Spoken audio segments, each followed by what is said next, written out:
Yurak sog'lig'i e'tibordan chetda qoldirib bo'lmaydigan eng muhim masalalardan biridir. Ko'krak sohasidagi og'riq, tez charchash, yurak urishining buzilishi yoki qon bosimining ko'tarilishi – bularning barchasi yurak sizga signal berayotganidan dalolatdir. Sizni 28 yillik tajribaga ega kardiolog shifokori Xidirov Akrom Baxtiyorovich qabuliga taklif etamiz. Ko'p yillik amaliy tajribaga ega shifokor yurak va qon aylanish tizimi kasalliklarini chuqur tashxislaydi hamda har bir bemor uchun individual davolash rejalarini taklif qiladi. Shifokor yurak xuruji, yurak yetishmovchiligi, yurak ritmi buzilishlari, qon bosimi muammolari, koronar arteriya kasalliklari va yurak klapani bilan bog'liq xastaliklarni davolash bilan shug'ullanadi. Agar yuragingiz bilan bog'liq muammolar hayotingizga ta'sir qilayotgan bo'lsa, vaqtni boy bermang.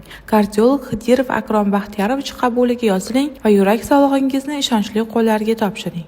Manzil: Toshkent shahri, Beltepa 1A, Ko'ksaroy, Hospital.